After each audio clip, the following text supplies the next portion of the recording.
Buenos días a todos de nuevo en este programa Ecos de 1886. Nos estamos acercando a la Navidad dentro de unos días, a la fiesta. No quiero adelantarme al respecto, pero sí quise tocar hoy un tema que ha marcado la vida de muchos de nosotros, lo de mi generación y lo de las generaciones que nos han seguido, que nos siguen, que viven con nosotros en esta época. Y me refiero a Tolkien y El Señor de los Anillos. Y es un tema apasionante para mucha gente. Es uno de los pocos libros que hemos leído. Yo me lo leí la primera vez 2 veces seguido, los 3 tomos. El Hobbit me lo leí 4 veces. Y han sido muy pocos los libros que puedo decir que me he leído 2 o 3 veces. Y que ustedes han leído 2 o 3 veces. Y El Señor de los Anillos, somos muchos los que pertenecemos a esa comunidad del anillo, por así decirlo. Y el error más grande que podríamos cometer leyendo Tolkien es que el Hobbit es un libro, o El Señor de los Anillos, que no hace referencia alguna a la realidad sociopolítica o los asuntos de la economía, porque proviene de la mano de las mentes más creativas y fantasiosas de nuestro tiempo. Y hoy quería hacer hincapié en que en realidad pudiera ser al revés. No he logrado encontrar una descripción de la realidad tan dura, tan exacta, como un cincel como la suya. Y que la suya, al mismo tiempo que el mundo de la imaginación, podemos leerla como una introducción al mundo de la economía. Por ejemplo, una empresa tan noble, podríamos decir, como la de los enanos que buscan recuperar su hogar, que transforman la recuperación de la montaña en manos del dragón Smaug en la misión de sus vidas, en lo más sagrado, recuperar la casa de sus ancestros, se transforma en un ejercicio de avaricia capaz de destruir comunidades y de causar enemistad y guerra durante siglos entre pueblos y razas. El dragón mismo que ocupa la montaña, Smaug, podemos considerarlo, si queremos, como esa figura del capitalista. Pero la suya es una existencia de avaricia, de acumulación de riqueza. Él no hace nada con su riqueza, ni admite la pérdida de una sola de sus bienes. Y al igual que ocurre con el dragón de Beowulf, es obra maestra de la literatura anglosajona y que tradujo Tolkien y realizó grandes comentarios. El dragón desata su furia cuando le quitan una de su pertenencia. Bilbo tampoco es un ejemplo de integridad moral. Miente cuando le conviene, le roba el anillo a Gollum, atesorando esa nueva riqueza, sabiendo que no es suya. Y la riqueza, y lo más importante, el anillo, descubre tanto Gollum como Bilbo, es que lo primero que descubre es que vuelve invisible a la gente. ¿Y cuál es la utilidad moral de que no me puedan ver? ¿Por qué es tan importante lograr que nadie sepa no solamente lo que somos, sino que existimos, que estamos en el mundo? Es decir, recordemos un poco a Pascal, el pensador francés, cuando decía cuando defendía el sacramento de la confesión, argumentando que la confesión era un acto por medio del cual una persona le decía a otra, que ha hecho voto de silencio, lo que toda la sociedad debería saber, lo que todos deberían saber. Entonces, frente al fenómeno de la transparencia, Bilbo y Gollum optan por la invisibilidad, porque nadie sepa no solamente lo que piensan, porque mienten, porque son unos mentirosos, sino porque nadie va a saber que están allí realmente en el mundo. El Señor de los Anillos, en el fondo, es un libro lleno de oscuridades, de ocultamiento más que de luces. La oscuridad sale de la boca de la montaña como si fuera el vapor de la boca de un dragón, oscureciendo todo, trayendo la noche consigo. Y recuerden los enanos antes que salgan, cuando van a salir de la casa de Bilbo en el Hobbit, empiezan a cantar la canción In places deep where dark things sleep, en lugares oscuros donde yace la oscuridad, o en lugares oscuros donde duermen cosas aún más oscuras. Son como realidades simultáneas que que empezamos a darnos cuenta después de convivir con Tolkien durante tantas décadas, como es nuestro caso y el de tantos de mis amigos y de mi familia. El anillo es un símbolo de dominación y de poder, sobre todo. Y es un poder tan destructivo como pudiera ser la bomba atómica, sobre todo porque lleva a la gente al borde del colapso. Sus mentes se transforman y quedan traumatizadas, heridas por su uso. El anillo termina carcomiendo la fuerza de voluntad de los que lo usan, los domina, los utiliza y hasta pierden su memoria. Sméagol empieza a olvidar su memoria, sus nombres, empieza a perder la memoria, perdón, y olvida hasta su propio nombre, porque el anillo tiene el poder que da el anillo, tiene esa capacidad de destrucción. Y esto es uno de las cosas que me han quedado a mí después de tanto tiempo leyendo. Hay algo más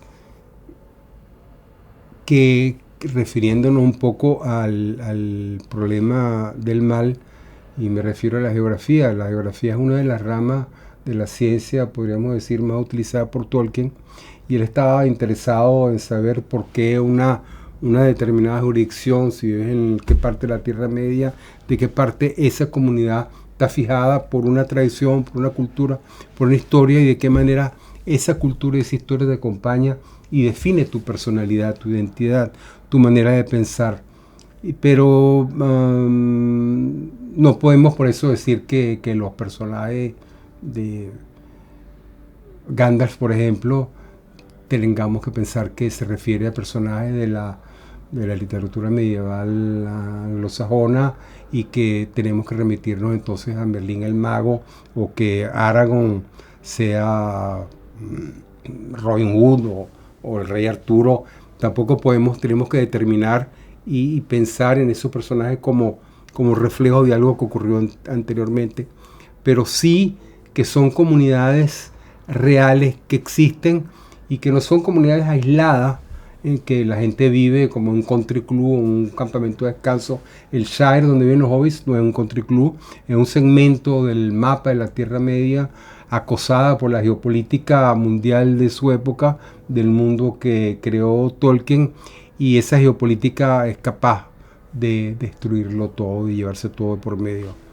El mundo de la Tierra Media obviamente es un lugar imaginado, pero al mismo tiempo cargado de referencias históricas que nos conectan con lo que le pasó a Tolkien, que nos conectan con nuestras vidas, y de la misma manera que los personajes y las figuras que descubrimos y que reconocemos, de alguna manera también son capaces de conectarse con nosotros, con nuestra conciencia, y de mostrarnos miedo, responsabilidades y desafíos.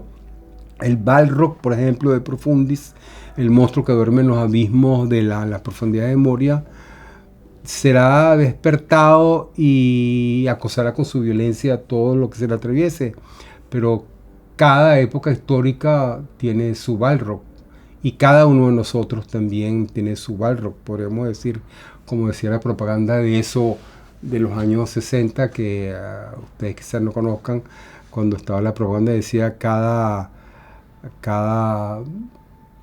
tanque tiene un tigre en su tanque, cada tanque de gasolina tiene un tigre.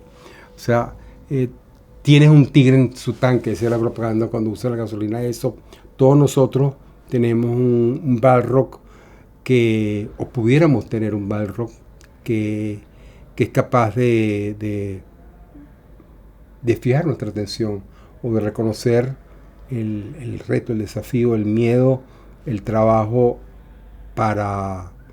por hacer. Los libros de Tolkien reciben todas las influencias de las literaturas antiguas anglosajonas. Tolkien, por eso mismo, era el responsable en el diccionario Oxford de la lengua inglesa, de las palabras de la antigua lengua anglosajona, y esos mitos están presentes con nosotros, pero no por ello podemos dejar de reconocer que los retos que toman los personajes tienen una dimensión ética que nos involucra. Una de las frases más memorables del libro y de la película es cuando Frodo le confiesa a Gandalf: ojalá Bilbo hubiese matado a Gollum cuando pudo, cuando se puso la sortija por primera vez y tenía la espada en la mano y ha podido asesinarlo, destruirlo. It's a pity Bilbo didn't kill him when he had the chance. Pity? It was pity that stayed Bilbo's hand.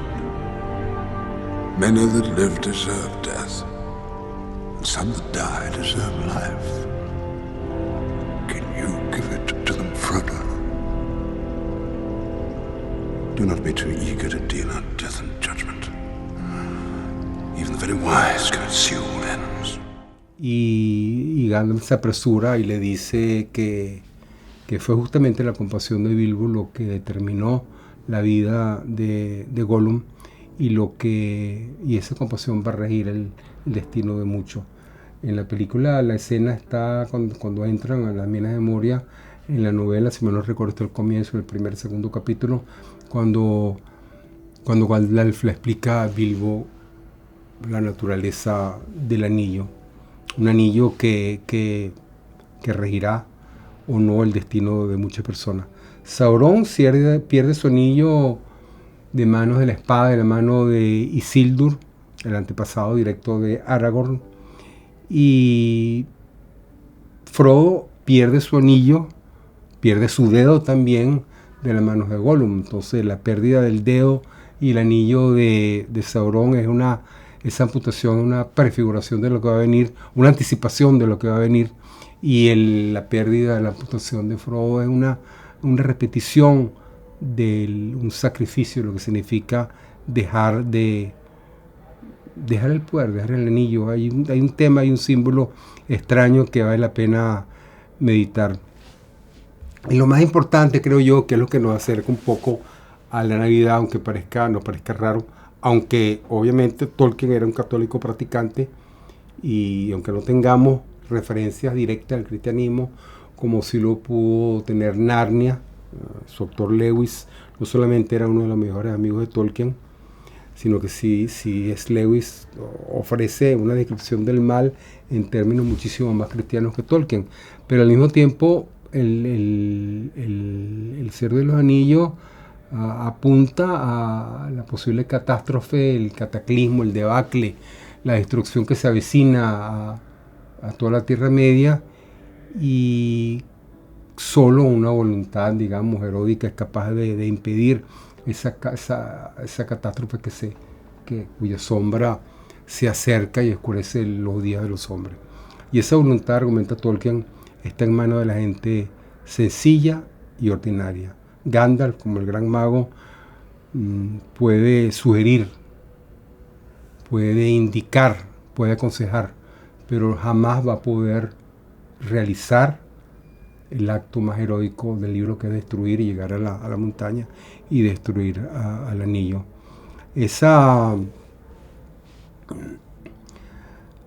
En Tolkien la gente es sencilla, como lo es Gandalf, como lo es Aragorn, como lo es él mismo. En el fondo, Boromir también lo confiesa antes de perder la vida. La gente buena siempre es capaz de imaginarse que se vuelve mala. Siempre es capaz de pensar en un momento en que llega a ser una persona maluca, dañina. Tienen la libertad, tienen el libre albedrío para pensar que pudieran ser mala gente. Los malos, en cambio, no pueden imaginarse otra cosa sino lo que son. Son gente malvada que solo se va a hacernos daño, y ahí, por supuesto, nos damos cuenta de que esa posibilidad que tenemos de pensar en hacer el mal, tomar conciencia que el mal es una de las opciones y optar por el bien, optar por la decisión correcta, es ya un milagro de por sí. Eso es ya un detalle de la vida de la conciencia que es mucho más cristiano que lo que pudiera decir C.S. Lewis explícitamente en los cuentos de Narnia. La Compañía del Anillo sale Rivendell en el primer tomo, un 25 de diciembre, y el anillo es destruido el 25 de marzo, la fecha que tradicionalmente se asociaba con la crucifixión de Jesús y el comienzo del año nuevo en los años anteriores. Y hay simbologías, pero son detalles más desde el punto de vista ético que nos permiten hablar de un acercamiento a la Navidad o al espíritu de la Navidad en Tolkien. El error principal de Sauron será pensar, por ejemplo, que la meta de la Compañía del Anillo es usar el anillo para el mismo propósito que él tiene, para su provecho personal. Boromir y Sauron caen presos de esa tentación del poder absoluto. Y esa misma tentación que tienen los estados autoritarios cuando piensan que los opositores políticos están empeñados en hacer lo mismo que ellos están haciendo. Jamás se plantean la posibilidad de que hay opositores que están luchando justamente para impedir el control de nadie sobre nadie. No es que los opositores democráticos al chavismo, por ejemplo, sean santos, sean budistas, sean monjes renunciantes, sino que tenemos que creer que hay gente en la vida real que no quiere el mal, que no quiere el poder absoluto. O sea, tenemos que tener esa confianza porque esa verdad existe, porque esa manera de ser, esa paz interior que lleva a luchar contra el mal es necesaria. El olvido de uno mismo es una condición indispensable para conocer la paz. Quien anda preocupado por sí mismo, encerrado en sí mismo, difícilmente encontrará la manera de acercarse al otro, de conocer a otra persona. Es decir, la ofrenda de nuestra conciencia a un tercero nos coloca en una posición de vulnerabilidad. Y ese es el trato. Cuando tú haces un negocio, una relación económica, por ejemplo, tú entregas dinero a cambio de algo, de un vehículo, de una televisión, de un libro. Cuando tú intercambias con una persona, en los intercambios humanos, en las relaciones humanas, cambiamos nosotros, ofrecemos nuestra persona en un momento, en una posición de vulnerabilidad. Y esa es una lectura que también política, esa incapacidad del más fuerte por reconocer al prójimo y pensar que el prójimo en el fondo no desea la destrucción de ti, sino existir mutuamente en unas relaciones difíciles, pero que no apuntan necesariamente a la destrucción mutua, es un problema que lo vemos todos los días en la prensa. Nada más tenemos que ver lo que está pasando con los israelíes en Gaza para darnos cuenta que la violencia ejercida como un objetivo en sí mismo, o el poder total pensado como un objetivo con la meta definitiva, solo conduce a mayor violencia. Es decir, ese abandono de la disposición a controlar a los demás es lo que hace El Señor de los Anillos, pienso yo, una obra tan formidable. El Señor de los Anillos, a diferencia del Silmarillion de Tolkien, sus obras anteriores, es hobbitocéntrica, es decir, no es elfocéntrica y obviamente es el reino de los hombres que se acercan, no el de los orcos, pero está centrada en la posición del hobbit, que es el más indefenso, el menos preparado, que hasta vulgar puede ser, que solo vive pensando en la comida, pero es el nudo de la novela, la catástrofe que puede caer sobre la Tierra Media, actúa por, en primero, la composición de Bilbo, que no destruye Gollum, que es quien impide, que es el que lleva el anillo de su destrucción, sino se logra por el equilibrio de la gente justa. Y los justos en la novela son los más vulnerables, los más inocentes, los más predispuestos a ejercer el poder.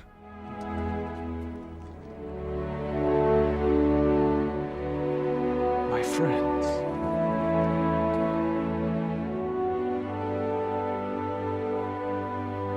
You bow to no one.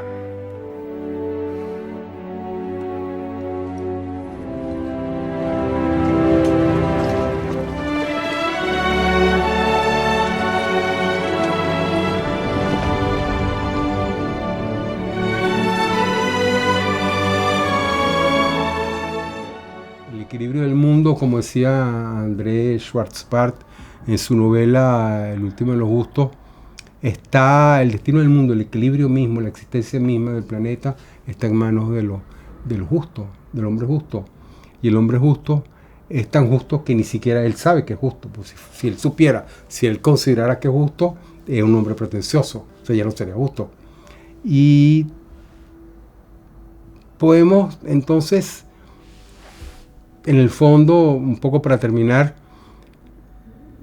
saber que Tolkien es un gran narrador, es uno de los escritores más importantes del siglo XX, pero no porque rompa al estilo de las grandes figuras modernistas con las tradiciones literarias o artísticas que heredaron del siglo XIX y siglo XVIII, sino porque se conecta con mitos anteriores como lo pudo hacer Joyce, Angela Carter o Luis Borges, y porque recrea mitos de la literatura medieval para ofrecernos la posibilidad de reconocer los patrones mentales que rigen nuestra vida y que rigen la sociedad donde estamos hoy. El Señor de los Anillos argumentaba C.S. Lewis, su gran amigo, comienza con un cuento de niños, pero termina como una saga nórdica, y en ese momento nosotros también terminamos siendo niños vulnerables e inocentes. Dios mediante, inshallah, como el Dios que se nos acerca en el cuerpo de un niño, enseñándonos como Él a ser vulnerables y amados. Feliz Navidad. Hasta el próximo capítulo.